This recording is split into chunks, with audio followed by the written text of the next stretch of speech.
کوئی شخص پتھر کا نہیں بنا ہوا، کوئی شخص لوہے کا نہیں بنا ہوا، انسانی لوگ ہیں. جب آپ انسانی لوگوں کے اوپر گولیاں چلائیں گے تو سب پیچھے ہٹیں گے. یہ جو 24 نومبر کو پاکستان تحریک انصاف میں پاکستان کی تاریخ میں سب سے بڑی پیسفل پروٹیسٹر آپ یہاں پہ آئے تھے اور ڈی چوک پہ انہوں نے پاکستان کا ترانہ پڑھا تھا. اس لیے آپ اس کو ناکامی سے تشبیہ نہیں دے سکتے، بلکہ پاکستان تحریک انصاف سے تو ظلم ہوا ہے. یار میں نے کیا گولی چلانے کی تو کوئی دلیل نہیں ہے. سنجانی میں بیٹھ جاتے یا ہم پہلے مذاکرات کر لیتے، نہیں. اصل بات تو یہی ہے نا کہ آپ نے پیسفل پروٹیسٹ کے اوپر گولی کیوں چلائی اور اس کا حکومت کو جواب دینا پڑے گا. اس لیے فن بٹس نہیں ہے.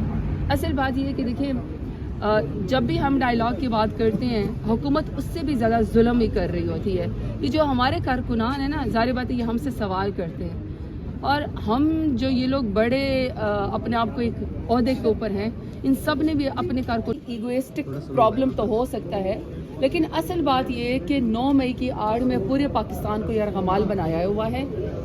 اگر اصل حقائق ہیں، اصل فوٹیج ہیں، اصل ان کے پاس شواہد ہے، تو ان شواہد کی بنا پر 1.5 سال سے لوگوں کی جو ضمانتیں نہیں ہو رہی، فیصلے کیوں نہیں ہو رہے. پھر سب سے بڑی بات یہ ہے کہ جن لوگوں نے 9 مئی کے واقعے کے بعد پریس کانفرنس کر لی، جن کے وہاں پہ فوٹیج 9 مئی کے واقعے کے دن تھی، جب انہوں نے پریس کانفرنس کر لی، خان صاحب کا ساتھ انہوں نے چھوڑ دیا اور وہ کسی اور پولیٹیکل پارٹی میں چلے گئے، تو وہ وزیر بھی بن گئے، مشیر بھی بن گئے، عہدیدار بھی بن گئے، ریزرو سیٹ پہ بھی وہ خواتین آ گئی. تو اس لیے دیکھیں اس کا مطلب ہے کہ کوئی اور معاملہ ہے، اس لیے تو ہم نے جوڈیشل کمیشن کا قائم کیا. تو اس میں کون لوگ تھے؟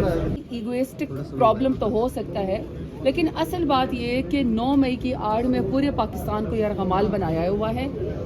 اگر اصل حقائق ہیں، اصل فوٹیج ہیں، اصل ان کے پاس شواہد ہے، تو ان شواہد کی بنا پر 1.5 سال سے لوگوں کی جو ضمانتیں نہیں ہو رہی، فیصلے کیوں نہیں ہو رہے. پھر سب سے بڑی بات یہ ہے کہ جن لوگوں نے 9 مئی کے واقعے کے بعد پریس کانفرنس کر لی، جن کے وہاں پہ فوٹیج 9 مئی کے واقعے کے دن تھی، جب انہوں نے پریس کانفرنس کر لی، خان صاحب کا ساتھ انہوں نے چھوڑ دیا اور وہ کسی اور پولیٹیکل پارٹی میں چلے گئے، تو وہ وزیر بھی بن گئے، مشیر بھی بن گئے، عہدیدار بھی بن گئے، ریزرو سیٹ پہ بھی وہ خواتین آ گئی. تو اس لیے دیکھیں اس کا مطلب ہے کہ کوئی اور معاملہ ہے، اس لیے تو ہم نے جوڈیشل کمیشن کا قائم کیا. تو اس میں کون لوگ تھے؟